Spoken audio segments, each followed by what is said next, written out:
वीर समर्थ. आज प्रवचनासाठी आदरणीय ताईंनी सुचवल्याप्रमाणे संत तुकाराम महाराजांचा अभंग घेतलेला आहे. अभंग सर्वांना ज्ञात आहे. सदा माझे डोळे जड तुझी मूर्ती, रखुमाईचा पती सोयरिया. गोड तुझे रूप गोड तुझे नाम, देई मज प्रेम सर्व काळ. विठो माऊलीचे हाची वर देई, संचारोणी राही हृदया माझी. तुका म्हणे काही न माझे मागणे, आणिक तुझे पायी सर्व सुख आहे. या अभंगामध्ये तुकाराम महाराजांनी एक वैशिष्ट्यपूर्ण मागणी केलेली आहे. आपल्याकडे लहान मुलाला जर एखादी काही वस्तू पाहिजे असेल, खरं म्हणजे घरामध्ये करता धरता आपले वडील असतात, परंतु वडिलाला न मागता बालक आपल्या आईचा पदर धरत आणि पदराच्या आडून वडिलांना मागणी करत असतं, मला हे पाहिजे ते पाहिजे. त्याची हिंमत होत नसते. आई ही मध्यस्थी असते. तर संत तुकाराम महाराजांनी पंढरपूरच्या या विठोबाला साकडं घालताना रखुमाईला मध्ये घातलेलं आहे, मध्यस्थी केलेलं आहे. हा विलक्षण अभंग आहे की पंढरपूरच्या विठोबाला जर पावायचं असेल तर रखुमाईच्या कडून वशिला लावला पाहिजे. याचा अर्थ असा आहे की पितृशक्तीपेक्षा मातृशक्ती श्रेष्ठ आहे आणि मातृशक्तीनं काही पण साध्य करता येतं. अशा आशयातून सदा माझे डोळे जड तुझे मूर्ती, रखुमाईचा पती सोयरिया. तुकाराम महाराजांनी विठोबाशी नातं जोडलेलं आहे. मोठ्या माणसांशी नातं जोडायचं म्हणजे काही परिचयाच्या व्यक्ती लागतात, मध्यस्थी लागतात. तसं विठोबाचं माझं नातं काय आहे तर मी रखुमाईचा सोयरिया, मी रखुमाईचा पण एक नातेवाईक आहे. रखुमाईचा पती माझा पण सोयरीक लागतो. अशा दृष्टिकोनातून तुकाराम महाराजांनी रखुमाईच्या माध्यमातून पंढरपूरच्या विठोबाला त्याचं कौतुक केलंय. म्हणून शास्त्रामध्ये असं म्हणलंय की आपलं कुलदैवत कोणते असू द्या, बालाजी आहे, विठोबा आहे, राम आहे, कृष्ण आहे, पुरुष कुलदैवत ज्या ज्या घरामध्ये आहे त्यांनी मातृशक्ती म्हणून कुठल्याही 52 शक्तीपीठापैकी कुठल्या एका शक्तीपीठाला देवीची पूजा करावी. म्हणजे त्या घरामध्ये प्रेम, माया, वात्सल्य अधिक दृढ होतं. आणि म्हणून प्रत्येकाच्या घरामध्ये नवरात्र जोऱ्या उत्सव हा साजरा केला जातो. म्हणून मातृदेवता श्रेष्ठ मानलेली आहे. म्हणून रखुमाईच्या पती सोयरिया, आईच्या माध्यमातून तुकाराम महाराजांनी मागणी केली. आणि हे मागणी जेव्हा आपण करत असतो आपल्या पित्याकडे, जगत पित्याकडं, त्या मागणीला जी धार व्हायला पाहिजे, धार प्राप्त होती, ती एका अर्थानं दैवी शक्ती म्हणून, आदिशक्ती म्हणून प्राप्त. म्हणून रखुमाईचा पती सोयरिया असं म्हणताना तुकाराम महाराजांच्या मनामध्ये रखुमाईच्या बद्दल अशा प्रकारचा भाव आहे. आता सोयरिया असं म्हणलंय, अलीकडच्या काळामध्ये पाहुणे म्हणून जायला सगळ्यांना आनंद वाटतो, पण सोयरा म्हणलं की भीती वाटते. ते आमचे सोयरे असं कोणी म्हणत ना, आमचे पाहुणे म्हणून सांग. त्याचं कारण असं आहे की सोयरे म्हणल्यानंतर सोय करावं लागतं आणि पाहुणे म्हणल्यावर पाहुणचार करावं लागतं. म्हणून पंढरपूरचा विठोबा हा माझा पाहुणा नाहीये, माझा सोयरा आहे. पाहुणे पाहुणचार करून घेतात आणि सोयरे सोय लावतात. अशा दृष्टिकोनातून रखुमाईंनी काहीतरी सोय करावी विठ्ठलाच्याकडे जाण्याची, असा भावार्थ तुकाराम महाराजांच्या मनामध्ये आहे. गोड तुझे रूप गोड तुझे नाम. भगवंताचं नाम कसं आहे तर भगवंताचं नामस्मरण करताना काही स्तोत्र आहेत, काही मंत्र आहेत, काही स्तुती स्तोत्र आहेत, काही भगवंताचं गुण गाणारे स्तोत्र आहेत, काही मागणी करणारे स्तोत्र आहेत. फक्त परमेश्वराची स्तुती आधी करणं आणि मग तुझ्याकडे जे जे आहे ते आम्हाला दे, असं नंतर मागणी करतो. अशा प्रकारचा प्रयोग अध्यात्मामध्ये भक्ती मार्गामध्ये सहज चालतो. म्हणून तिचा ज्यांना अधिकार आहे म्हणूनच पांडुरंगाशी भांडता येत. जर भक्तीचा आधार नसेल तर पांडुरंगाला मागायचा अधिकार नाही. म्हणून कोणाला जर आपल्याला काही मागायचं असेल, तो अधिकार प्राप्त करायचा असेल, तर त्याला स्नेहाचा, प्रेमाचा, भक्तीचा आधार असला पाहिजे. कुठल्याही प्रकारचा आधार नसताना मनुष्याला कोणालाही मागण्याचा अधिकार नाही. त्यामुळं आधार हा अत्यंत महत्वाचा आहे. आणि अशा प्रकारचा आधार असेल भक्तीचा, तर मग अधिकार पोचतो की पांडुरंगाला काहीतरी मागता येईल. म्हणून आधी कोणाला आधार द्यावा लागेल, आधार घ्यावा लागेल, अधिकार मिळेल आणि अधिकार मिळाल्यानंतर आपल्याला भांडता येतं, म्हणजे मागता येतं. म्हणून अधिकार कधी सामर्थ्य असेल तरच मिळतो बरं. भक्तीमध्ये एवढं सामर्थ्य पाहिजे. ज्या ते तुकाराम महाराज म्हणतात की सदा माझे डोळे जड तुझी मूर्ती, रखुमाईचा पती स्वैर्या, गोड तुझे रूप, गोड तुझे नाम, दई मज प्रेम सर्व काळ. तुझं नाम गोड आहे, तुझं रूप गोड आहे. ते कशासाठी आहे? तर ते प्रेम देण्यासाठी. पण श्रीकृष्णाने विराट रूप घेऊन अर्जुनाला एका अर्थानं त्या रूपातून गोड प्रेम दिलं. पुढं तुकाराम महाराज म्हणतात विठो माऊलीचे हाची वर दे. हे विठो माऊली मला हाच वर दे, संचरुणी राही हृदया माझी. तुझ्या सगळ्या भक्तीचा संचार माझ्या हृदयामध्ये राहू दे आणि तुझ्या भक्तीचा संचार माझ्या अंतःकरणात ना अनेकांच्या अंतःकरणात मला करण्याची प्रेरणा दे, शक्ती दे. म्हणून अधिकार कधी असेल तर सामर्थ्य असेल तर अधिकार. आणि म्हणून भक्ती शास्त्रामध्ये असं म्हणलं की आनंदाची व्याख्या काय केली शास्त्रकारांनी? आधी म्हणलं भक्ती, नंतर ज्ञान, नंतर सामर्थ्य, नंतर आनंद. जी माणसं भक्ती न करता भक्तीतून ज्ञानाची प्राप्ती, ज्ञानातून सामर्थ्याची प्राप्ती आणि सामर्थ्यातून आनंदाची प्राप्ती, अशा प्रकारचा भक्ती मार्गाचा क्रम शास्त्रकारांनी मांडलेला. पण काही लोकांना नुसतं सुख आणि आनंद ताबडतोब पाहिजे असतं.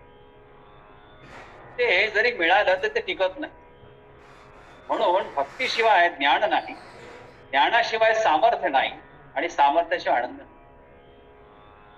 ही भक्ती कोणत्या प्रकारची असते? नवविधा भक्ती आहे.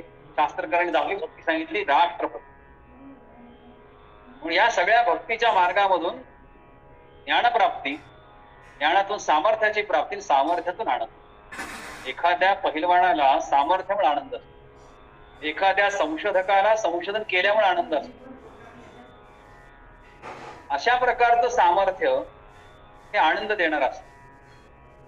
या क्रमाने जर कधी भक्तीच केली नाही तर अधिकार कसला प्राप्त? शेजारच्यांना नोकरीत लागली, शेजारच्यांना चांगली सुनबाई मिळाली, त्यांनी शेती फार त्यांना स्वस्तात मिळाली, आम्हाला महागात पडली, अशी चर्चा पण बघ. त्यांना चांगली सून मिळाली, त्यांचा मुलगा नोकरीत लागला. असं काही चांगलं जर घडलं तर मनुष्याला स्वाभाविकपणे खंत वाटू शकते. परंतु जर कधी भक्तीच केली नसेल तर अधिकार कसला आहे? एवढ्या प्रकारची उत्कट भक्ती ही तुकाराम महाराजांची विठ्ठलाप्रती होती. म्हणून अभंग हा प्रतिकात्मक रूपामध्ये आहे, पण त्याच्या पाठीमागे जे दडलेलं विज्ञान आहे, जे ज्ञान आहे ते अत्यंत मोठे आहे. अशा प्रकारचं अधिकार कसला आहे? आपण देवाशी भांडत नाही आणि देवाशी बोलत नाही. स्वाभाविकपणे बघा, आपलं जीवन जगताना माणसाची भांडणं कोणाची असतात? म्हणजे उदाहरणार्थ एखाद्याला 60% गुण प्राप्त झाले आणि एखाद्याला 80% गुण प्राप्त झाले, तर 60% गुण ज्याला प्राप्त झाले त्याची स्पर्धा 80%शी असते. तो त्याचा द्वेष करेल, त्याचा उपहास करेल. परंतु 100% गुणवत्ता मला मिळाली पाहिजे. 100 पैकी 100 माझी स्पर्धा 100% गुणांशी आहे, व्यक्तीशी नाही. असा भाव अंतःकरणात आल्यानंतर मग तो अधिकार प्राप्त होतो. शतप्रतिशत भक्ती माझ्या अंतःकरणात आली का? आली तर मला काही मागायची गरजच पडणार. पण अलीकडच्या काळामध्ये परमेश्वराचं नामस्मरण करताना प्रामुख्याने असं लक्षात येतं की लोक भूतकाळाचं सारखं मनन करतात. भूतकाळात किती त्रास झाला, किती कष्ट पडले, त्याचं सारखं मनन असतं. भविष्य काळाची चिंता करत बसतात. कारण भूतकाळामध्ये केलेल्या सगळ्या चुका, केलेली कर्म माणसाला भविष्याची चिंता करायला होतात. ते त्याचं प्रारब्ध ठरवतं. परंतु क्रियमाणामध्ये म्हणजे वर्तमान काळामध्ये प्रत्येकाने काहीतरी चिंतन केलं पाहिजे. वर्तमान काळामध्ये म्हणजे क्रियमाणामध्ये मनुष्य जर चांगला वागला, चांगलं चिंतन केलं तर त्याचं संचित चांगलं, त्याचं प्रारब्ध चांगलं. म्हणून भूतकाळाचं मनन करत असताना प्रारब्धाचा विचार करायचा नाही, प्रारब्ध भोग. म्हणून तुलसीदास म्हणतात, जे मनुष्याला काही त्रास होतो, दुःख होतं, वेदना होतात, त्या झाल्यावर माणसाला असं लक्षात घेतलं पाहिजे की माझं तेवढं पाप वजा झालेलं आहे, म्हणजे पापाचं मुक्त झालेलं आहे, मी कोणाला दोष देणार नाही. म्हणून भूतकाळाचं मनन करू नये, भविष्याची चिंता करू नये, पण वर्तमान काळामध्ये मात्र चिंतन केलं पाहिजे. कुठल्याही प्रकारचं रामनाम असेल, हरिनाम असेल, हरिनामाचं चिंतन हे अत्यंत महत्वाचं. जर वर्तमान काळामध्ये क्रियमाणामध्ये आम्ही जर चिंतन करायला लागलो तर भूतकाळाचं मनन आम्हाला आठवणार नाही आणि भविष्य काळाची चिंता होणार. अशा प्रकारच्या सुखाची मागणी तुकाराम महाराजांनी या अभंगामध्ये केलेली आहे. तुका म्हणे काही न मागे आणिक तुझे पायी सुख सर्व आहे. तुझ्याकडे मला काहीच मागायचं, तुझ्या पायातच माझं सगळं, तुझ्या सेवेमध्येच मला सगळ्या प्रकारचं सुख. म्हणून वर्तमान काळामध्ये क्रियमाणामध्ये तुकाराम महाराजांनी भक्तीचा संदेश दिलेला आहे. एक आपल्याला सगळ्यांना अभंग माहिती, भक्ती वाचवणी मुक्तीची मज जडली रे व्याधी, विठ्ठला मीच खरा अपराध. गाणं फार छान आहे. भक्ती वाचवणी मुक्तीची मज जडली रे व्याधी, विठ्ठला मीच खरा अपराध. भक्ती म्हणजे नामस्मरण. स्वतःच विस्मरण झालं की मनुष्याला ज्ञानाची प्राप्ती होते. अलीकडच्या काळामध्ये ती वाचवणी मुक्तीची कुठल्याही प्रकारचं कर्म न करता, कुठल्याही प्रकारची ज्ञानाची प्राप्ती न करता, कुठल्याही प्रकारचं सामर्थ्य नसताना प्रत्येकाला असं वाटतं की मला दुःखातून मुक्ती मिळावी. दुःखातून मुक्ती मिळायची नसते, मला सुखच प्राप्त झालं पाहिजे. म्हणून भक्ती वाचवणी मुक्तीची मज जडली ही एक प्रकारची व्याधी आहे. म्हणून तुझ्या पायी मला सगळे सुख मिळतात असं तुकाराम महाराजांनी अभंगाच्या शेवटी सांगून टाकलं. म्हणून बिना भक्तीची मुक्ती मिळणार नाही. आणि जर अशी अपेक्षा करत असू तर आपण सगळेजण एका व्याधीने ग्रासलेला आहोत. त्यामुळं आधी व्याधी उपाधी, ही जी व्याधी आहे ती उपाधीची व्याधी आहे, ती मला आहे का मिळालं नाही. म्हणून उपाधीची व्याधी अत्यंत घातक आहे. म्हणून भक्ती वाचवणी मुक्तीची मज जडली रे व्याधी. आणि कोण अपराधी आहे? तर देव अपराधी नाही, आपले नातेवाईक अपराधी नाही, आपले गुरु अपराधी नाही, अपराधी मी आहे. कारण मला काही न करता सुख मिळावं अशी मी अपेक्षा केली. आणि मग स्वतःचं विस्मरण झालं की मनुष्याला ज्ञानप्राप्ती होती. म्हणून नामस्मरण. आणि ज्ञानाचा उपयोग जनसेवेसाठी केला पाहिजे तर मोक्ष मिळतो. सरळ सरळ व्याख्या सांगितली. समाजामध्ये, आपल्या जीवनामध्ये, आपल्या कुटुंबामध्ये, राष्ट्रामध्ये जे काही दुःख आहे, जे काही दारिद्र्य आहे, जे काही क्लेश आहेत, अशा क्लेशापासून लोकांना मुक्त करणं म्हणजे स्वतः आधी मुक्त होणं, दुसऱ्यांना मुक्त करणं, अशा प्रकारसाठी ज्ञानाचा उपयोग जर केला तर मनुष्याला मोक्षाची प्राप्ती होती. सूत्र आहे. पण लोकांना आनंद पाहिजे, मोक्ष पाहिजे, हे काय मिळू शकणार नाही. म्हणून मुक्तीची ही व्याधी कर्म केल्याशिवाय मिळणार नाही, भक्ती केल्याशिवाय मिळणार. म्हणून अज्ञानातून स्वतःची इतरांची मुक्ती करणं म्हणजेच खरी मुक्ती आहे. त्याला मोक्ष असं म्हणलेलं आहे. आपण देवाशी बोलत नाही. खरं म्हणजे आपण कोणाला भांडतो? आपल्या नातेवाईकाला भांडतो, ज्यांनी आपल्याला सुख दिलं नाही, ज्यांनी आपल्याला निमंत्रण दिलं नाही, कार्यक्रमाचं, लग्नाला बोलवलंच नाही, लोक भांडत असतात. परंतु तुकाराम महाराजांनी जे विषय केलेला आहे ते थेट विठ्ठलालाच भांडतात. म्हणून स्वतःचं विस्मरण करणं आणि कधीतरी देवाशी संवाद साधला पाहिजे. 5 मिनिटं 10 मिनिटं आपण देवांशी बोलत नाही तर म्हणजे 4 पुरुष 4 महिला रोज आपापसात गप्पा मारतील, गल्लीमध्ये बोलतील, परंतु देवाशी कोणी संवाद साधत नाही. याचा अर्थ असा की नामस्मरण करणं म्हणजे भगवंताची संवाद साधणं, स्वतःचं विस्मरण करणं. म्हणून देव हा एकटा आहे आणि मी पण एकटा आहे. बघा, सूत्र असं आहे, प्रत्येक माणसाच्या जीवनामध्ये जन्मल्यापासून मृत्यूपर्यंत कोणीतरी सोबत असत, पण शेवटी तो एकटा आलेला असतो आणि एकटा जाणार असतो. हा जो एकटेपणा आहे, हा एकटेपणा तो देव सुद्धा एकटाच पडलेला आहे. या देवाच्या एकटेपणामध्ये आपला जर एकटेपणा मिसळला तर किती आनंद होईल. त्याला म्हणलेलं आहे भक्ती मार्ग. अशा प्रकारच्या या एकटेपणामध्ये परमेश्वर एकटा आहे, तर आपण एकटं केलंय त्याच्या बोलतच नाही.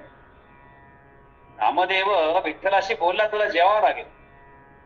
नामदेव बोलल्यामुळे विठ्ठल जेवले, पण नामदेवाचे वडील विठ्ठलला कधी म्हणले नाही जेवण कर म्हणून, ते बोललेच नाही.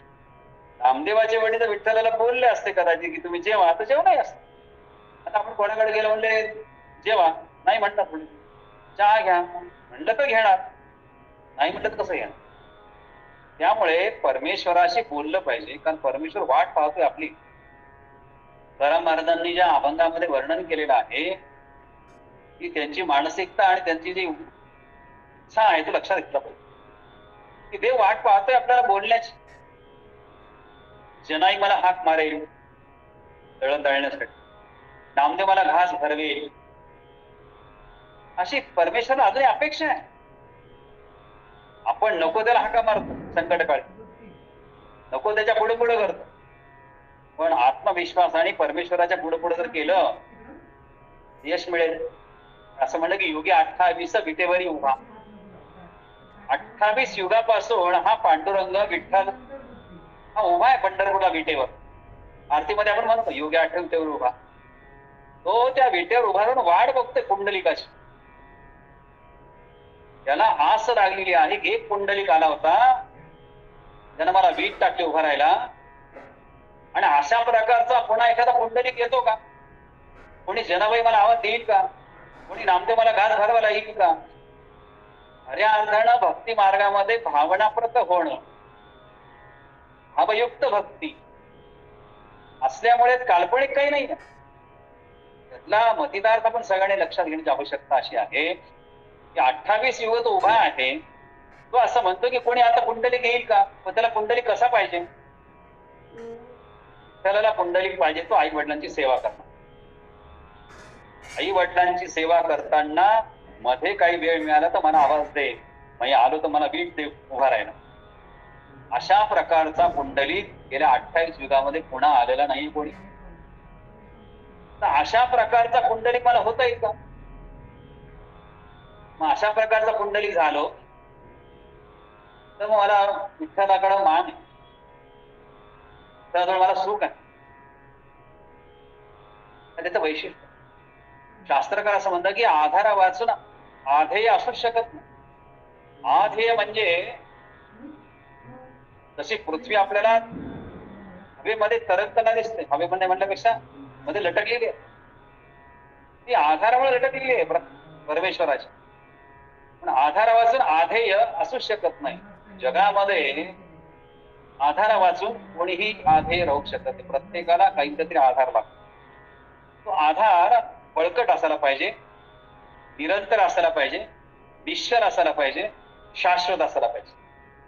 अशा प्रकारचा शाश्वत निश्चल निरंतर असलेला आधार आहे. त्यामुळेच आमचं जीवन हे आधेय म्हणून आम्ही जगू शकतो. म्हणून भावामुळे मनुष्याचं जीवन निर्मळ होतं. भाव असला पाहिजे परमेश्वराबद्दल. ज्याचं मन निर्मळ आहे त्याचा परमेश्वरावर भाव आहे. ज्याचं मन निर्मळ नाही त्याच्या अंतःकरणात परमेश्वरावरती भावच नाही. लोकांना असं वाटतं श्रद्धा केवळ काय आहे? तर श्रद्धा केवळ आश्रयस्थान नाहीये. की बाबा मला खूप त्रास व्हायलाय, आता देव मला तू वाचव. केवळ आश्रयस्थान नाही आहे, तर श्रद्धा ही महान प्रेरणा आहे. श्रद्धेमुळं मनुष्याला प्रेरणा मिळते. साधी प्रेरणा मिळते तर महान प्रेरणा मिळते. म्हणून भावामुळे मनुष्याचं जीवन निर्मळ होतं आणि भक्तीमुळे मनुष्याला प्रेरणा मिळते. तर मन निर्मळ असेल आणि प्रेरणा जर मिळणार असेल तर मनुष्य काही पण करू शकतो. हा भक्ती मार्गाचा उद्देश संत तुकाराम महाराजांनी या अभंगामध्ये विशद केलेला आहे. अभंग अत्यंत साधा निवडलेला आहे. मग आपण वारीला काय जायचं म्हणतोय? वारीला जायचे त्याचे आभार मानायचे, मागायला जायचं नाही काय, आभार मानायला जायचं. मानलं की मागायची गरज नसते. आमच्या वडिलांना मी फार मानतो असं म्हणलं की वडील आपल्याला सगळं काही देतात. माझ्या आईला मी फार मानतो असं आई सांगतोय म्हणा, आई लगेच तुम्हाला काहीतरी मिष्टांना खाऊ घालेल. जर मानलं तर मागायची गरज नाही. प्रत्येकाने सगळ्यांचा मान ठेवला पाहिजे, म्हणजे मला मागायची गरज पडणार. लोक मान ठेवत नाही आणि मागणी करतात, तेव्हा मिळत. माग आणि मागणी याच्यामध्ये फरक नाही. मान ठेवला पाहिजे, मागणी करायची गरज पडत. म्हणून वारीला काय जायचंय पंढरपूरला, तर त्याचे आम्हाला आभार मानायचे. मागच्या वारीपासून या वारीपर्यंत मला तू जिवंत ठेवलेला आहे. ते पण कसं ठेवलंय? ममतेने जपलंय मला. म्हणजे धन्यवाद मांडण्यासाठी मी वारीला, मला काही मागायचं नाही, मी सुखात आहे. न मागे अधिक काही मला अधिक नाही पाहिजे.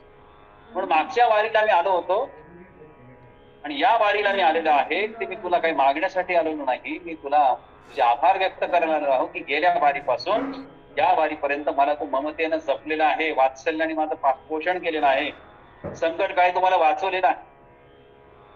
म्हणून असं म्हणलं गेलं की देव तारी त्याला कोण मारी आणि देव मारी, दैव मारी त्याला कोण तारी. बरोबर.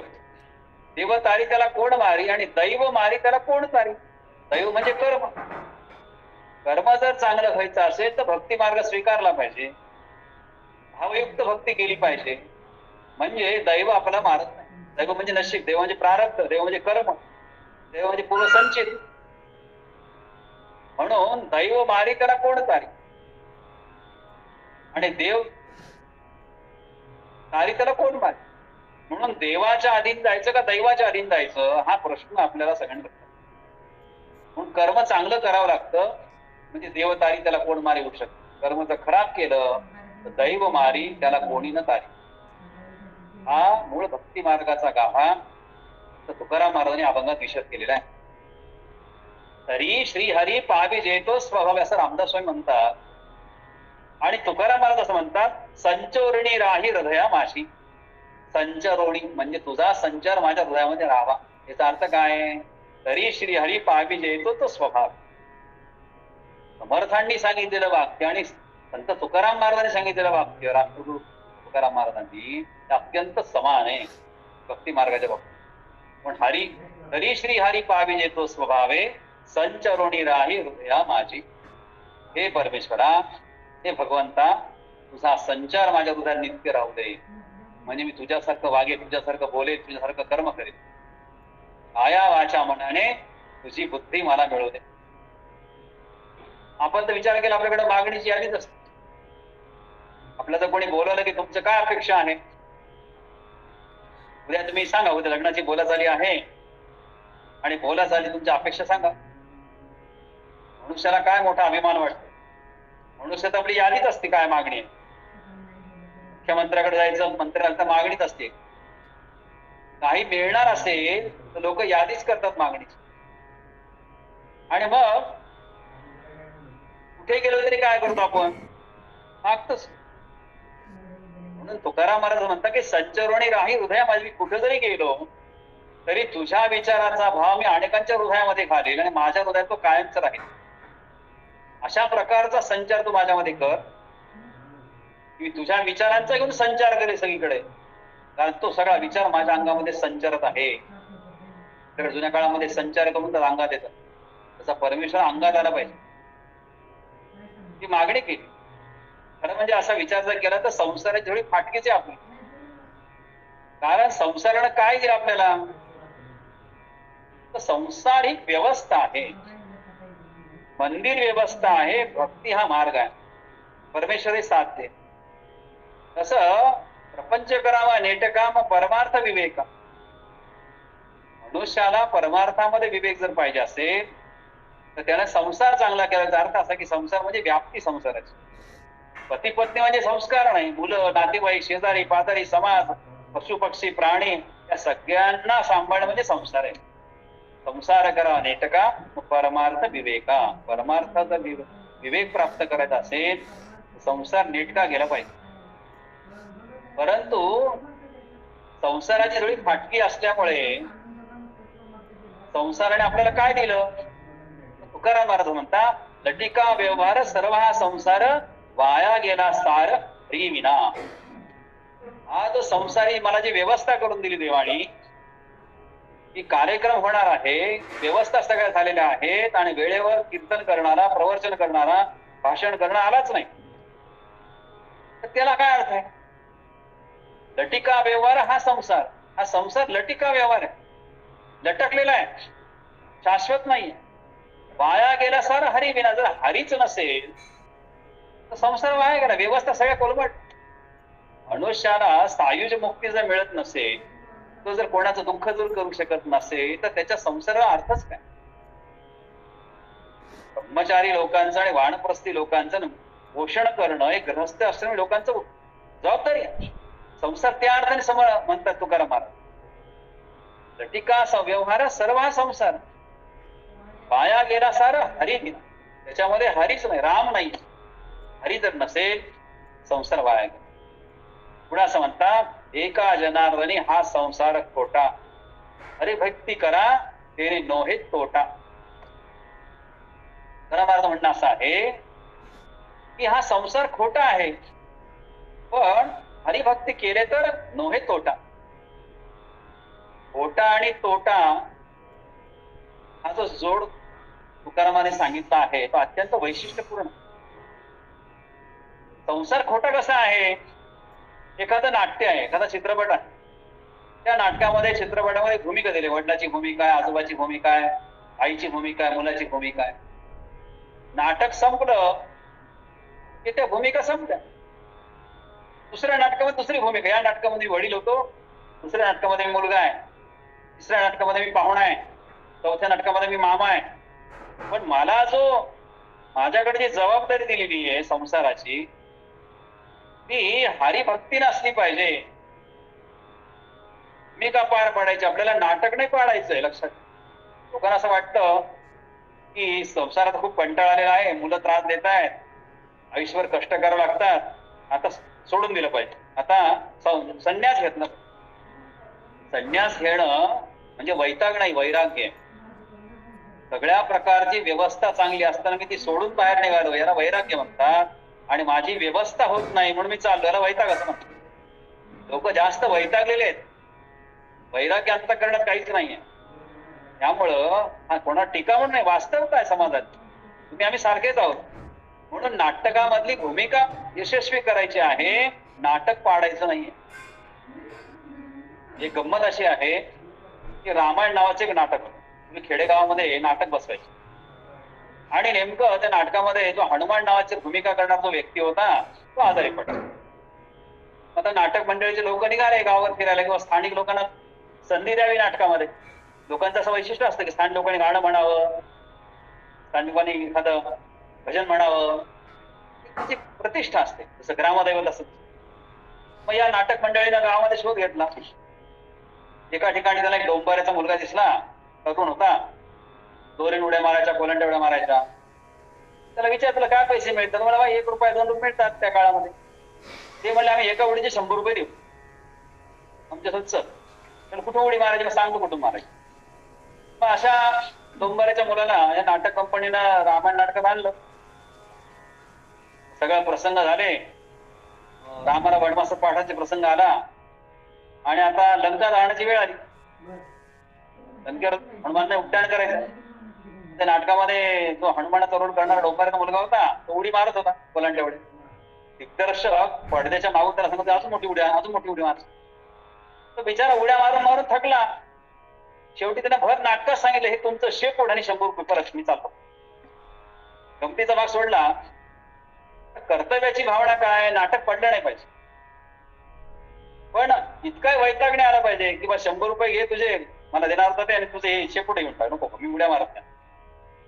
म्हणून संसार करत असताना, उड्या मारताना भूमिका लक्षात घेतली पाहिजे. म्हणून लटिका संसार, लटिका व्यवहार सर्व संसार. समर्थाने जे तुकाराम महाराज म्हटले त्याचं कारण कसं आहे की भूमिका नाटकामधली आपलं जे पात्र आहे त्याची भूमिका पार पाडायची, आपल्याला नाटक नाही पाडायची. म्हणून संसार करावा लागणार, जन्मजन्मी करावा लागणार. कारण असं म्हणलं गेलं की पराधीन आहे जगती पुत्र मानवाचा आणि दोषणा गुणात. या जगामध्ये मनुष्य असा एक प्राणी आहे की त्याचा पुत्रच पराधीन आहे. कुत्र्याचा नाही, गाढवाचा नाही, माकडाचा नाही, जगातले कोणते जरी प्राणी पशुपक्षी असतील त्यांचा पुत्र, त्यांचं पिल्लू, त्यांचं जे काय छोट पाखरू असेल ते कोणी पराधीन नाहीये. ते स्वतःचा दाणा शोधतात, उद्याची भ्रांत नसते त्यांना, भविष्याची चिंता करत नाहीत, ते भूतकाळाचं मनन करत नाही, वर्तमान काळाचंही चिंतन करत नाही. अशा तिन्ही काळाच्या बाहेर गेलेले हे सगळे प्राणी आहेत. हे प्राणी जगामध्ये पराधीन नाही. पण पराधीन आहे जगती पुत्र मान. जगामध्ये एकच असा व्यक्ती आहे, एकच जीव असा आहे 84 लक्ष जोडीमध्ये जो पराधीन आहे, तो म्हणजे मानवाचा पुत्र आहे. आणि त्याला कोण दोषी आहे तर तोच दोषी. पराधीन आहे जगती पुत्र मानवाचा, दोषणा कुणाचा. माकड पराधीन नाही झालं तर त्याचा दोष, पाय मोडला उपाशी मरेल. परंतु कुठलाही पशुपक्षी हा पराधीन नाहीये.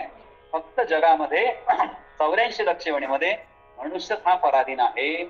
कारण तो पराधीन आहे म्हणून दुःखी आहे आणि त्याला कोणाचा दोष नाही. म्हणून देवाविना आम्ही पराधीन आहोत. कारण महाराज असं म्हणतात की देवाविना आम्ही पराधीन आहोत. पराधीन आहे जगती पुत्र मानाचा अर्थ असा आहे की आम्ही परमेश्वराशिवाय आम्ही पराधीन.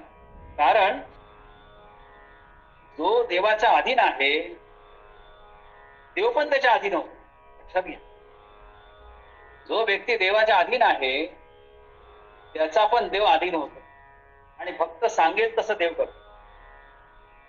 म्हणून अशा प्रकारचं ही जी अधीनता आहे ती योग्य आहे, पण पराधीनता चुकीची.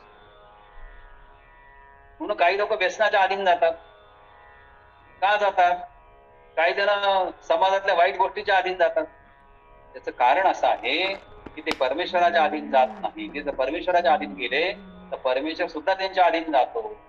पराधीनता संपून जाते. जे पराधीन आहेत तर घ्या, बरेच मी करणार नाही, पण वैखरी वाणी परा पश्यंती मध्यमा वैखरी याचा अनुभव मलाही बोलताना येतो की जे मी ठरवलं आहे पण ते आपल्या मुखातून बाहेर पडतं. चितम जगत सर्व ते एक ज्ञान आहे. म्हणून माझ्या मुखामधून जो शब्द बाहेर पडतो ती वैखरी वाणी. म्हणून व्यक्तीने पराधीन नसलं पाहिजे. पुढे असं म्हणलं की मनुष्याचं जे कर्तव्य आहे त्याला धर्म असं म्हणतात. प्रेम म्हणजेच देव, सेवा म्हणजे पूजा आणि सत्य म्हणजे संत तुकाराम महाराजांच्या जीवनामध्ये प्रत्येक अभंगाचा विचार करताना आपल्याला असं जाणवतं की त्यांच्या अभंगाच्या ओळीमध्ये कर्तव्य म्हणजे धर्म त्यांनी सांगितला, प्रेम म्हणजेच देव आहे. कोणी किती त्रास देऊ, प्रेम करत राहा. कारण तुम्हाला देवाची जर प्राप्ती करायची असेल तर प्रेम करा. धर्मानं जगायचं असेल तर कर्तव्याचं पालन करा. तुम्ही धर्मराज होता. धर्मराजाचा अर्थ कर्तव्याचं पालन आयुष्यभर केले. जर तुम्ही लोकांची सेवा केली तर परमेश्वराची पूजा होईल. आणि तुम्ही जर सत्य बोलत राहिले तर तुम्ही भक्ती केलेली आहे. सत्याशिवाय भक्ती. म्हणून कर्तव्य म्हणजे धर्म, प्रेम म्हणजे देव, सेवा म्हणजे पूजा आणि सत्य म्हणजे भक्ती. अशा प्रकारचं संत तुकाराम महाराजांच्या सर्व अभंगामधून आपल्याला सार मिळतो. त्यामुळे धृती, श्रुती, मती आणि गती या 4 गोष्टी या साध्य होतात भक्ती मार्गामध्ये. भक्ती मार्ग करणाऱ्या माणसाला त्याची धृती धारणा पक्की होती, त्याच्या श्रुती, स्मृती, त्याची मती आणि गती एक समान त्या सगळ्या गोष्टीला संधी मिळते आणि मनुष्याला साध्य प्राप्त होते. म्हणून परमेश्वराच्या जोपर्यंत आपण अधीन होणार नाही तोपर्यंत आम्ही पराधीन आहोत. म्हणून प्रत्येकाला असं वाटतं की आपल्या घरामध्ये काहीतरी कमी पडतंय. तर समाधान नावाची गोष्ट नाही. ज्या घरात भक्ती नाही त्या घरात समाधान नाही. घरात काहीतरी कमी पडतं, पैसा कमी पडतोय, सोनं कमी पडतंय, मान कमी पडतोय, प्रतिष्ठा कमी पडते, आरोग्य कमी पडतंय. एक समस्या आहे, घरामध्ये एखादी गोष्ट जर मिळाली तर ती दुसरी गोष्ट घेऊन येते मध्ये, अपेक्षा वाढवते. पैसा आला की सोनं आलं की मान आला की प्रतिष्ठा, पद आणि मग अनारोग्य, त्याच्याकडे दुर्लक्ष केल्यामुळे. लोकांचं वैशिष्ट्य असं आहे की इतका पैसा कमवायचा, इतका पैसा म्हणजे कमवताना मनुष्य आजारी पडेल आणि आजारी पडल्याने डॉक्टरला सांगितलं किती पैसे घ्या तुम्ही पण मला दुरुस्त करा. त्या सूड चक्रामध्ये समाज अडकलेला असल्यामुळं तुकाराम महाराजांनी सुखाची व्याख्या प्रगट केली. मग आपल्या घरामध्ये काय कमी पडतं? पैसा, सोनं, मान, मर्यादा, प्रतिष्ठा, संतती, संपत्ती नाही. आपल्या घरामध्ये दरडोई उत्पन्न नामस्मरणाचं कमी पडतं. एखाद्या घरामध्ये एकच व्यक्ती नोकरी करत असेल आणि 10 व्यक्ती जर खाणारे असतील तर त्या घरामध्ये दारिद्र्य येणार, गरिबी येणार, दैन्य येणार. पण ज्या घरामध्ये सगळेजण कमवणारे असतील 10च्या 10 जण, त्या घरामध्ये आनंद असेल. तसं प्रत्येकाच्या घरामध्ये एका महिलेने एका पुरुषाने भक्ती करून जमणार नाही. तर प्रत्येकाचं दरडोई उत्पन्न म्हणजे नामस्मरणाचं उत्पन्न हे रोज आलंच पाहिजे. म्हणून घरामध्ये काय कमी पडतंय तर दरडोई नामस्मरणाचं उत्पन्न कमी पडतं. ते नामस्मरणाचं उत्पन्न वाढवणं हे आपलं काम. पूर्वसंचीचे नामस्मरण आपल्याकडे आहे, त्याचे खर्च आपण रोज करत आहोत. ते आता बँकेमध्ये आपलं नामस्मरण कमी होत चाललेलं आहे, त्यामुळे आपल्याला त्रास व्हायला लागलेला. आपल्याला जर त्रास कमी करायचा असेल, या गोष्टी आपल्या हव्या असेल तर नामस्मरण केलं पाहिजे. असं म्हणलं, दिवाळखोर नारायण त्याला बहुतांचे ऋण. हा नारायण कसा आहे तर दिवाळखोर झालाय. कारण सगळे त्याला मागताच आहे आणि बहुतांचे ऋण, त्याच्यावर एवढं ऋण चढलेलं आहे कारण लोक मागतातच त्यांना. दिवाळखोर नारायण त्याला बहुतांचे ऋण. देवाची भक्ती केली तर देवच आपल्याला मागू लागतो.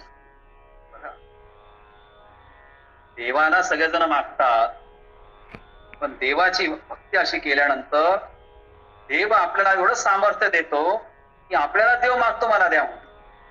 आता आपण देवाला म्हणतो 5 झालं तर पेढे वाटेल, 5 झालं तर नवसाला येईल, साडी नेसवेल तुला. हे चूक आहे, हे लाच नाही. देव जे मागेल ते दिलं पाहिजे.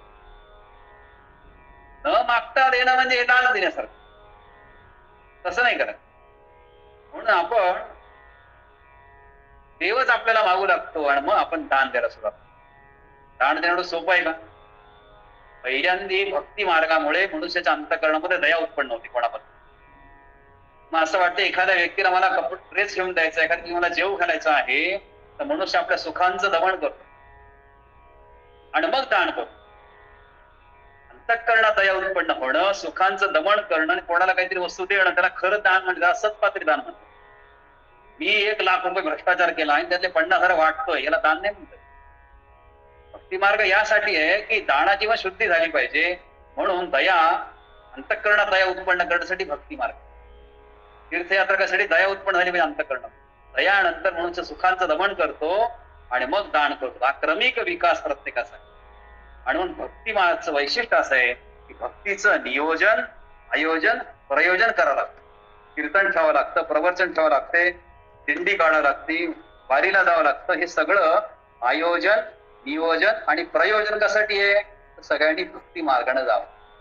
प्रयोजन आमचं असतं की भक्ती मार्ग स्वीकारावा, यासाठी आयोजन आणि नियोजन करावं लागतं. मानव मग तेव्हा प्रवृत्त होतो. प्रवृत्त झाला की मग त्याचं उद्दिष्ट प्राप्त.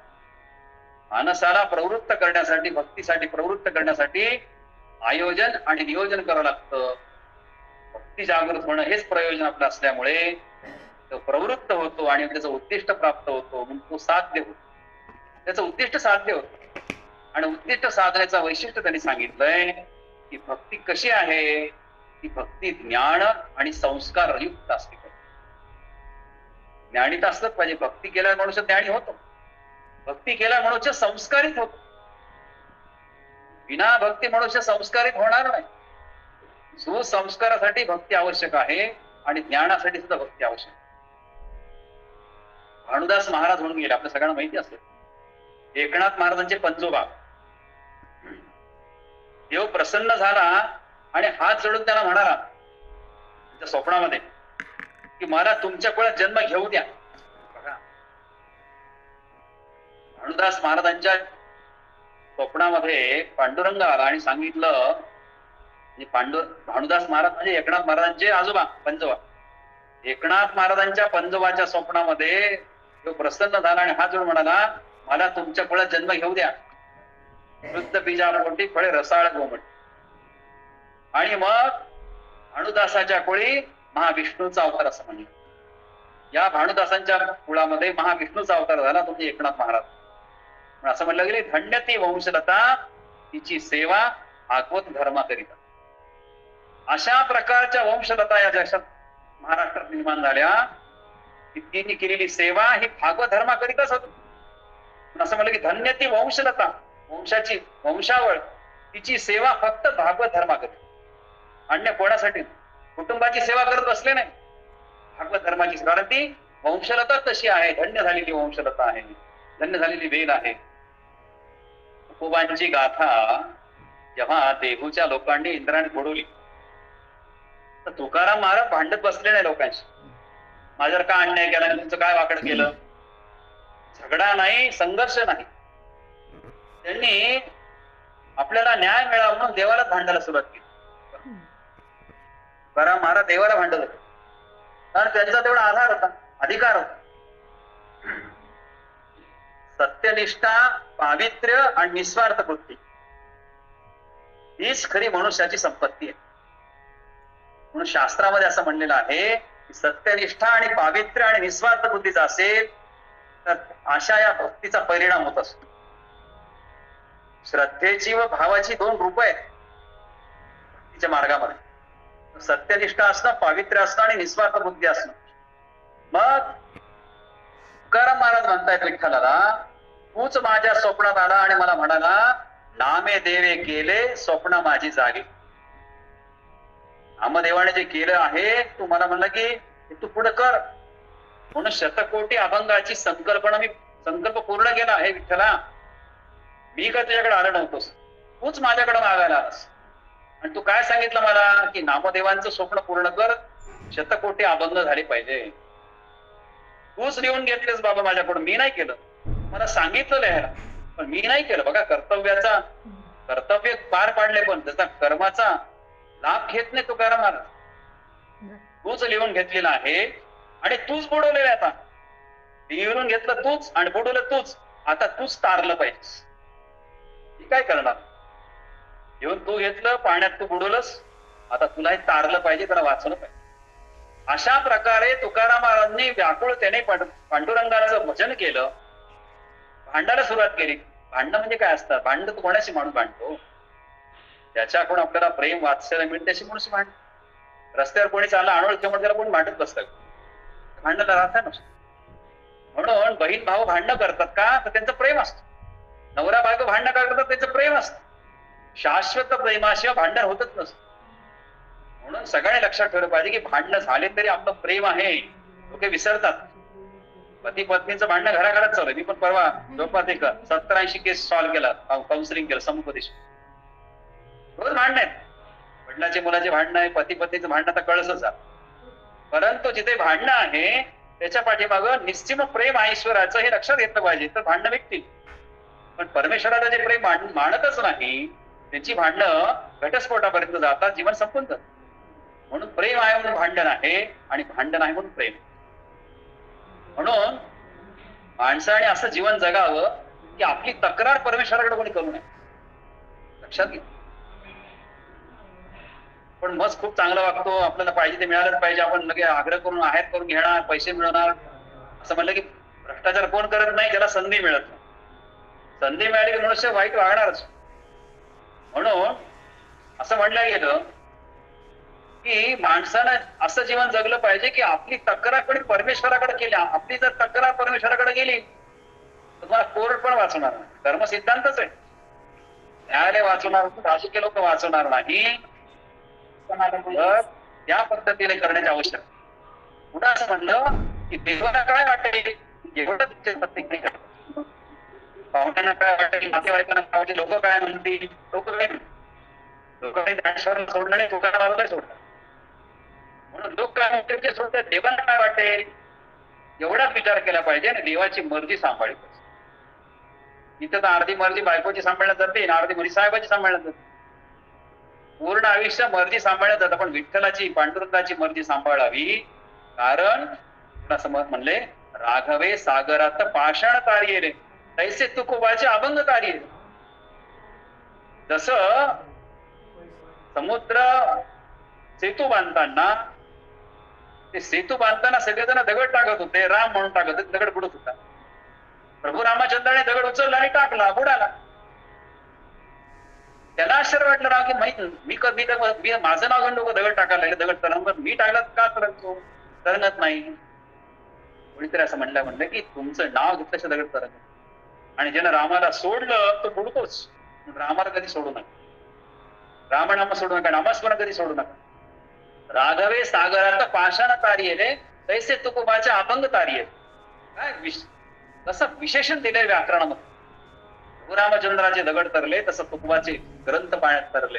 इतक्या उच्च कोटीची भक्ती तुकाराम महाराज, जिथे रामाची तुलना करताय अशा प्रकारचं. कारण का, तर नामस्मरण, नामाचा महिमा. राम म्हणून दगड खड्डा घेते तो तरंगायचा. तुकाराम महाराजांची भक्ती ही अभंगाला पाण्यातून वर घेऊन आहे, एवढी शक्ती. म्हणून पुढे असं म्हणले त्यांनी, सदा माझे डोळे जडो तुझी मूर्ती. हे विठ्ठला, नेहमी तुझ्या डोळ्यामध्ये माझी मूर्ती असावी. अर्थ असा आहे की तुझ्या डोळ्याला जे दिसतं समाजामध्ये ते मला पण दिसलं पाहिजे. दैन्य, दारिद्र्य, दुःख मला जर दिसलं तर मी ते दूर केलं पाहिजे. सदा माझे डोळे जडो तुझी मूर्ती. विठ्ठलाचं, परमेश्वराचं प्रतिबिंब आपल्या डोळ्यासमोर दिसणं इतकं सोपं नाही, त्याला परमेश्वराची दृष्टीच हवी. पण असं म्हटलं की या समाजाकडे बघताना लोक आशाभूत नजरेने बघतात, मला काहीतरी मिळेल का, मला काहीतरी मिळेल का. नाही, मला काय हवंय मी देईल, रमता आश्वासक दृष्टिकोन. भक्ती मार्ग आपल्याला संत तुकाराम महाराज अभंग आपल्याला शिकवतो की तुम्ही आशाळभूत नजरा जगाकडे बघू नका. आशाळभूत नजरेने जगाकडे बघू नका, आश्वासक दृष्टिकोनातून बघा. कारण तुम्ही लोकांना आश्वासित करा, कारण तुम्हाला परमेश्वराने आश्वासन दिलेलं आहे. कारण तुम्ही भक्ती करताय, दुसऱ्यासाठी मागताय. परमेश्वर केव्हा खुश होतो, जेव्हा दुसऱ्यासाठी काहीतरी मागतो. जो मनुष्य स्वतःसाठी मागतो परमेश्वर नाराज होतो, कारण तो दुसऱ्याला देणारच आहे. पण दुसऱ्याला देणाऱ्याकडून दुसऱ्या देण्यासाठीच मागितलं पाहिजे. म्हणून सदा माझे डोळे जडो तुझी मूर्ती. दरिद्री नारायणाची सेवा, दान दिलं तर मनुष्याला सुख. माझ्या समोर काही लोक उपाशी आहेत, काही जणांच्या अंगावर कपडे नाहीयेत, काही जणांना औषध मिळत नाहीये.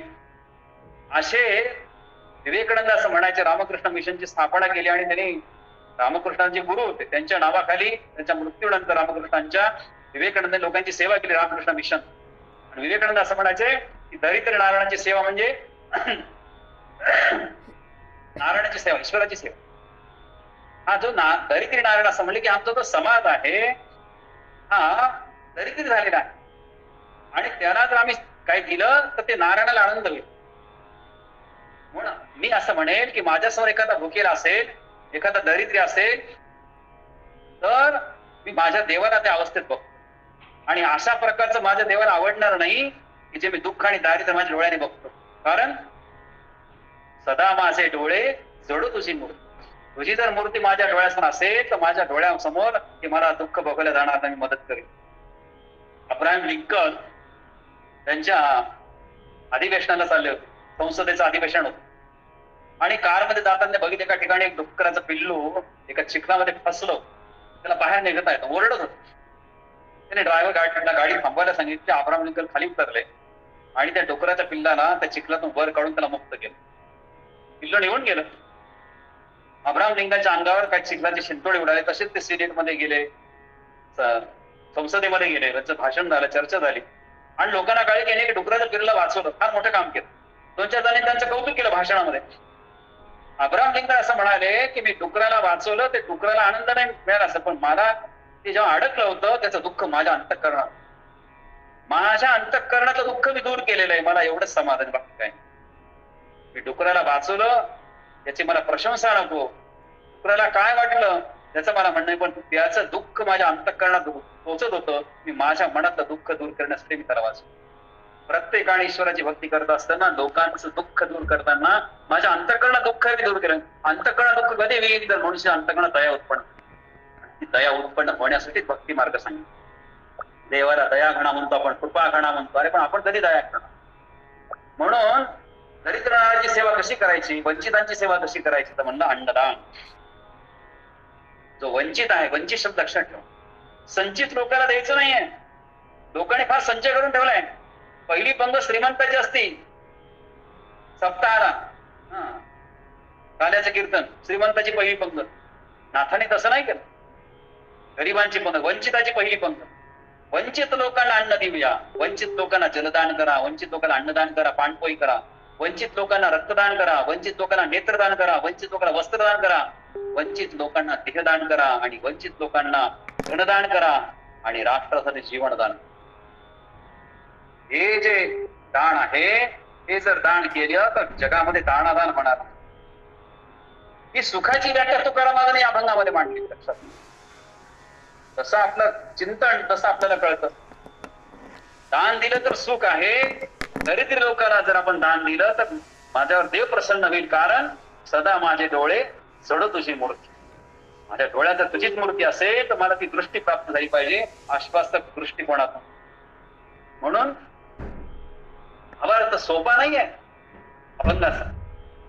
जणू देह ही पंढरी, आत्मा हा विठ्ठल. लक्षात घेतलं पाहिजे. वारी देहाची, भक्ती विठ्ठलाची. आमच्या देहाची वारी अनेक जन्मापासून चालू आहे. किती जन्म घेतले आम्हाला माहित नाही. कृष्ण म्हणतात कितवा जन्म आला म्हणजे अर्जुना. वारी देहाची, भक्ती विठ्ठलाची. विठ्ठलाची वारी करण्यासाठी ही देहाची वारी आहे. पण वारंवार जन्म घेऊन सुद्धा आम्ही विठ्ठलाची वारी करत नाही, भक्ती करत नाही, तर मग त्या जन्माच्या मृत्यूच्या फेऱ्यामध्ये काय होते. म्हणून असं म्हणलं गेलं, या भयाने व्याप्त असलेल्या विश्वात क्षमाशील वृत्तीचा मनुष्यच निर्भयपणे राहू शकतो. संतांनी हेच काम केलं. तुकाराम महाराज ही दया केली लोकांवर. अभंग बोलून तरी काही बोलले नाही. पुन्हा लक्षात घ्या, भयाने व्याप्त असलेल्या जगामध्ये, हे सगळं जग भयाने व्याप्त झालेलं आहे. या व्याप्त जगामध्ये क्षमाशील वृत्तीचा माणूस निर्भयपणे जगू शकतो, जो लोकांना क्षमा करू शकतो. जो लोकांना क्षमा करू शकत नाही तो मनुष्य निर्भयपणे जगू शकत नाही. क्षमा वीरस्य घोषणा. क्षमा अंतःकरणात पाहिजे. तुकारामाने क्षमा केली. म्हणून संतांची भूमिका लक्षात घेतली पाहिजे. क्षमाशीलता या भयाने व्याप्त झालेल्या जगामध्ये मनुष्याला निर्भयपणे जगू देऊ शकतो. म्हणून काय केलं पाहिजे? क्षमा करा, दया करा. आत्मा आणि परमात्म्याची मैत्री व्हावी यासाठी सगळं चाललेलं आहे. मनासारखं काही मिळत नाही असं प्रत्येकाला वाटतं.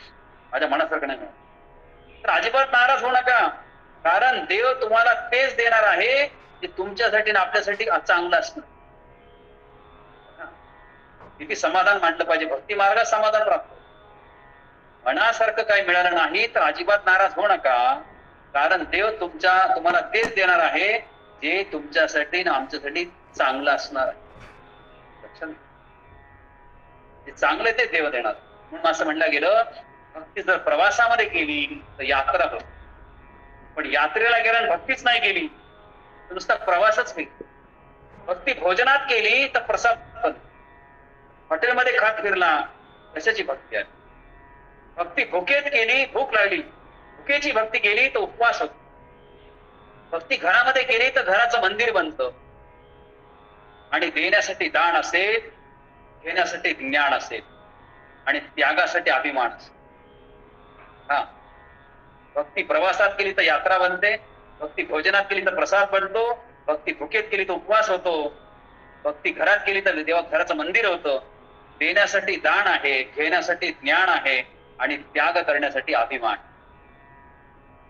म्हणून अशा प्रकारचं केलं. एकदा आचार्य अत्रेंना एक ग्रस्त भेटायला आले.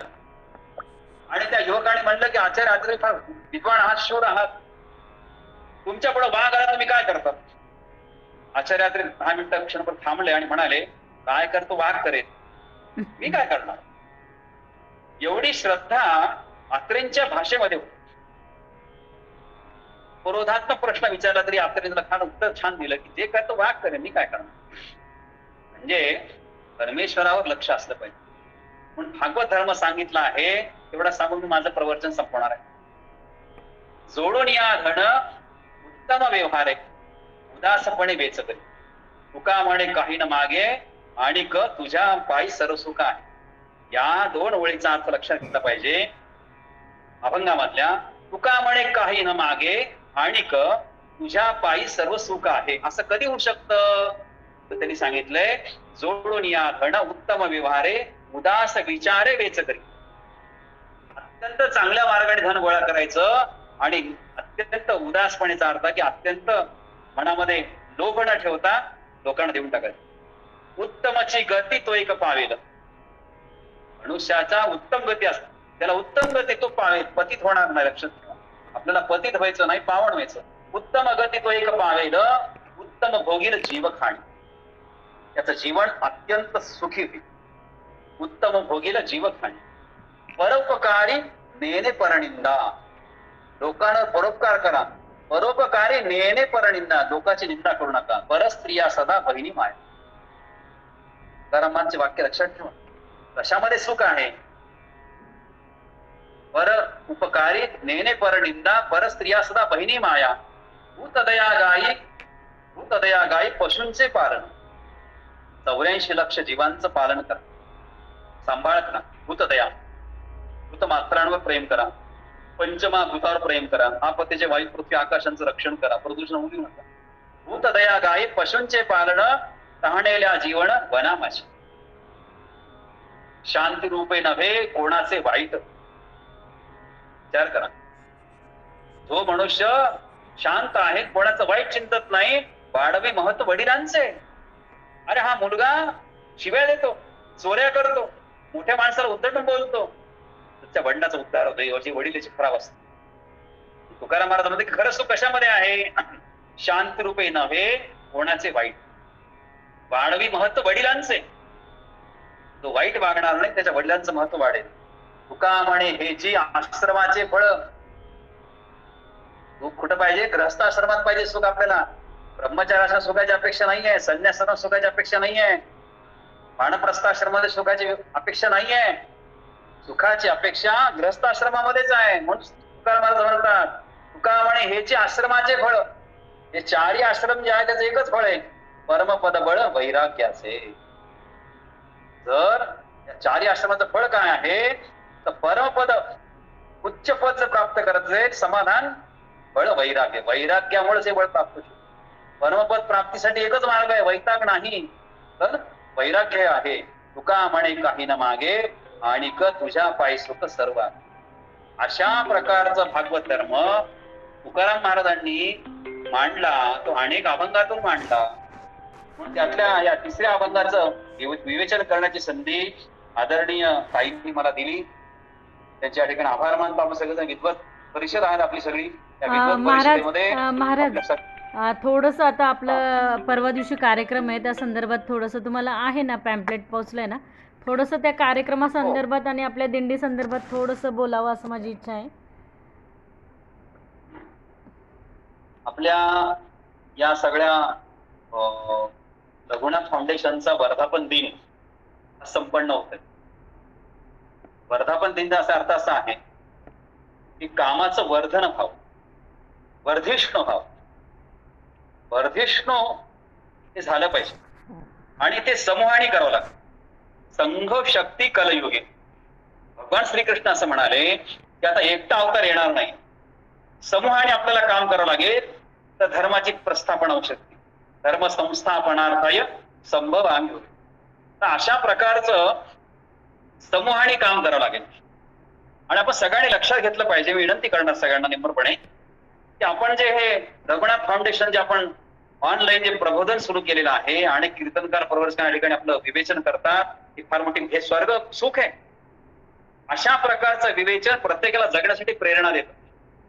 पण हे लक्षात घेतलं पाहिजे की आपण जेव्हा सगळ्या समूहाने काम करतो तेव्हा आपल्या सर्वांना एक आधार आहे, आणि आधार आहे तो संघटनेचा. म्हणून आपण सगळेजण प्रवचनासाठी एकत्र येत नाही. लक्षात घ्या माझी विनंती. प्रवचन आणि कीर्तनासाठी एकत्र येत नाहीये, आपण एकत्र येण्यासाठी प्रवचन कीर्तन करतो. लक्षात घ्या. संघ शक्ती कलियुगे श्रीकृष्णाची मागणी केली आहे की कलियुगामध्ये सगळा समूह एकत्र येऊन विजय प्राप्त करेल. म्हणून हे प्रवचनमाला, हे जे रघुनाथ फाउंडेशनचं जे काम आहे ते काम प्रवचन कीर्तनासाठी आम्ही एकत्र येत नाहीये, आम्ही एकत्र येण्यासाठी प्रवचन करतोय. एकत्र येणं हा मुख्य उद्देश. ऑनलाईन आपण एकत्र येतोय, पण ऑफलाईन एकत्र आलं पाहिजे. शास्त्रकारांनी असं म्हणले, या हृदयीचे त्या हृदयी घातले. माझ्या हृदयातलं तुझ्या हृदयात गेलं पाहिजे, तू माझ्या दारात आला पाहिजे, तुझ्या दारात गेलं पाहिजे. म्हणून यासाठी प्रत्येकाचं हे जे परस्पर जे ऊर्जा आहे ती प्राप्त झाली पाहिजे. शंकराने विषप्राशन केलं आणि विष्णू विष्णू असं म्हणलं. लोकांना ऑब्जेक्शन वाटलं, अरे हा महादेव आहे, तर त्यानं विष्णूचं नाव घेतलं. हे कसं काय? रामावतारामध्ये विष्णूने महादेवाची पिंडी केली रामेश्वरम मध्ये. रामेश्वराचा रामाचा ईश्वर आहे की नाही, आणि शंकर काय म्हणतात की रामाचा या ईश्वराचा मी आहे. रामेश्वराची पिंडी केली म्हणजे विष्णूने लक्ष्मीचा शोध घेताना, सीतेचा शोध घेताना शंकराला आव्हान केलं, साक्षीभाव मागितला शंकराचा, आणि शंकराने विषप्राशन करताना विष्णूचा साक्षीभाव मागितला. म्हणून साक्षीभाव अत्यंत महत्वाचा. हे जे आपलं एकत्रीकरण होणार आहे रघुनाथ फाउंडेशनचं वर्धापन दिन, या वर्धापन दिनामध्ये आपला साक्षीभाव अत्यंत आवश्यक. ही कोर्टामधली साक्ष नाहीये. आपण जे ऑनलाईन एकत्र येतो ही साक्ष पक्की असेल, तो साक्षीभाव असेल. आपण सर्वांनी या सगळ्या रघुनाथ फाउंडेशनचं आपलं जे वर्धापन दिन आहे, रघुनाथ फाउंडेशनचा नाहीच आहे, तो आपलाच. कारण आपण सगळेजण वशिष्ठ गुरुकुलचा घटक झालेलो. वशिष्ठ गुरुकुल जे सुरू केलंय ना आपण रघुनाथ फाउंडेशनच्या अंतर्गत, त्या वशिष्ठ गुरुकुलचा वर्धापन दिवस आहे. हो, बरोबर आहे. कसं रघुनाथ असतं, फाउंडेशनचं नाव जरी नाही. निराळ असलं तरी उद्दिष्ट एक आहे. एक आहे. हो हो. वशिष्ठ गुरुकुल सुद्धा काय जे काम करतंय ते सगळ्या समाज प्रबोधनाचंच काम करतंय, व्यक्ती निर्माणाचं काम करतंय. बरोबर. मानवाचा देव व्हावा हे अंतःकरणात सगळ्यांच्या तळमळ आहे, आणि अंतःकरणात देव आहेच सगळ्यांचे. मी जसं म्हणालो की आपण सगळे जर एकत्र आलो हा साक्षीभाव जागृत होईल. शंकराला सुद्धा संकट प्रसंगी विष्णूचा साक्षीभाव होता, आणि विष्णूला सुद्धा सीतामाईच्या शोधासाठी शंकराचा साक्षीभाव होता महादेवाचा. तसं आपण सर्वजण या ठिकाणी एकत्र आलो, एकमेकाचा साक्षीभाव होईल, आणि परस्पर प्रत्येकामध्ये प्रचंड ऊर्जा आहे. कोणीही याच्यामध्ये कमी नाही, कोणी श्रेष्ठ नाही. श्रेष्ठ सगळेच आहेत, कोणी कमी नाही. सगळेजण श्रेष्ठ आहेत. पण केव्हा? जेव्हा परस्पर साक्षीभाव निर्माण होईल, परस्पर एकमेकाचं दर्शन होईल. आणि परस्पराचं दर्शन वारकरी संप्रदायामध्ये आपण दुसऱ्याच्या पाया घेतोय, आपल्या पाया पडतो. तुझ्यात देव माझ्यात देव आहे, अशा प्रकारची आपली भावना असल्यामुळे सर्वांनी अत्यंत वेळ काढून या सगळ्या वशिष्ठ गुरुकुलच्या या कार्यक्रमामध्ये आपण सगळ्यांनी सहभाग व्हावं. कारण आपल्या सगळ्यांना माहिती की सगळ्या जगतामध्ये आणि भारतामध्ये सुद्धा दुर्जन शक्ती एकत्र आलेली आहे. या दुर्जन शक्तीचा विजय का होतोय? त्याचं मूळ कारण आहे संघटन.